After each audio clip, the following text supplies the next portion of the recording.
Le Seigneur soit avec vous. Et avec votre esprit. Proclamation de l'Évangile de Jésus-Christ selon saint Luc. Gloire à toi, Seigneur. En ce temps-là, entré dans la ville de Jéricho, Jésus la traversait. Or, il y avait un homme du nom de Zachée. Il était le chef des collecteurs d'impôts et c'était quelqu'un de riche. Il cherchait à voir qui était Jésus, mais il ne le pouvait pas à cause de la foule, car il était de petite taille.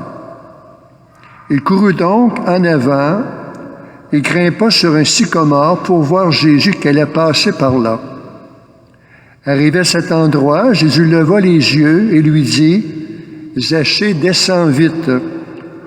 Aujourd'hui, il faut que j'aille demeurer dans ta maison. » Vite, il descendit et reçut Jésus avec joie.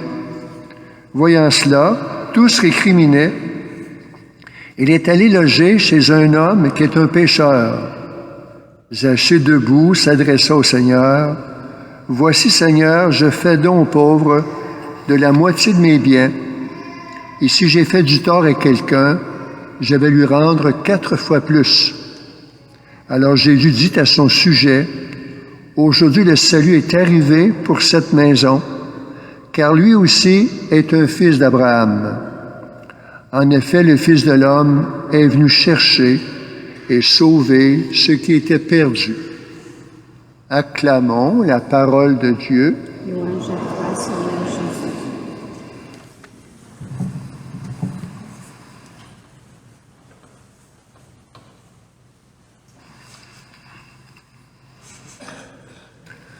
Alors, cette page d'Évangile qu'on connaît un peu tous assez bien nous permet de voir cet homme Zachée de Jéricho, semble-t-il, et qui veut absolument voir Jésus.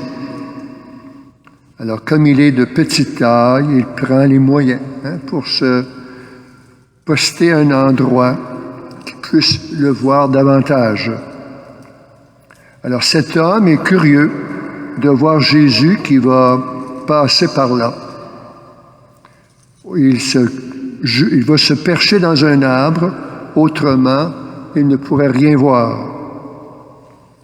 Il a accumulé, cet homme, un certain nombre de biens, mais il n'est pourtant pas satisfait. Il y a encore un désir, connaître le sens de son existence.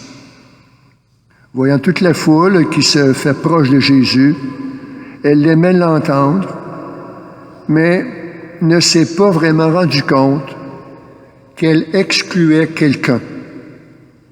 Donc la foule voulait vraiment garder Jésus pour elle. C'était une foule qui était sûre d'elle-même et qui ne pensait pas qu'il y avait aussi de la place dans le cœur de Dieu pour un collecteur d'impôts. Donc Zachée se sent petit par rapport à toute cette foule, car il est mal vu d'elle. Cependant, Zachée était prêt pour une rencontre avec le Christ qui pourrait le transformer et qui pourrait lui permettre aussi de montrer sa générosité. Alors l'imprévisible se produit quand Jésus l'interpelle devant tous ceux qui étaient près de lui. Il descend de son arbre sans hésitation et bien sûr sans honte et sans peur. Quel étonnement pour lui de voir que Jésus s'invite à venir demeurer dans sa demeure. Car Jésus ne laisse pas aucune occasion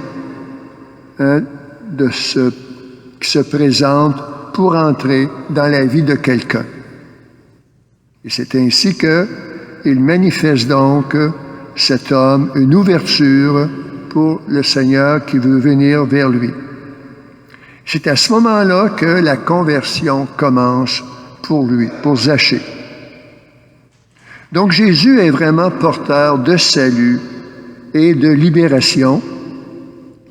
Il cherche tout le monde. Il est intéressé à sauver le plus de monde possible. Donc Jésus accepte donc Zachée tel qu'il est. Il est pécheur. Il est vrai aussi qu'il est seul. Il a besoin de plus que de l'argent. Parce que Jésus est Dieu. Il voit donc dans le cœur de chacun tout le bien dont il est capable de réaliser. Donc Jésus voit en Zachée quelqu'un qui veut réaliser les désirs de faire du bien et de rendre aussi sa foi active. Donc Zachée, c'est l'histoire de milliers d'hommes et de femmes qui ont rencontré le Seigneur dans leur vie et qui se sentaient prêts à changer de vie, changer leur langage, changer aussi leur façon de réagir, comme Zachée l'a fait. Donc prenons conscience qu'il nous arrive peut-être, nous aussi, de devenir une foule en recherche qui exige d'avoir Jésus pour elle seule. Mais cette attitude érige aussi des barrières. Il faut nous interroger parce que, en repoussant ainsi d'autres personnes qui aussi ont besoin de Dieu. Alors, qu'est-ce qui nous aide à sortir de cette foule avec tous ces préjugés, toutes ces pensées qui nous passent par la tête? Qu'est-ce qui nous aide à sortir de nos soucis? Qu'est-ce qui nous aide à monter plus haut afin de voir l'autre selon le regard de Jésus? Alors, peu importe notre passé ou encore nos fautes, Dieu veut demeurer en chacun et chacune d'entre nous. La vie de Dieu n'est pas troublée par les soucis du monde, mais elle est remplie d'amour, d'espérance et de paix pour ceux qu'il côtoie. Donc, Jésus nous attend. À nous maintenant d'ouvrir la porte de notre demeure. Amen.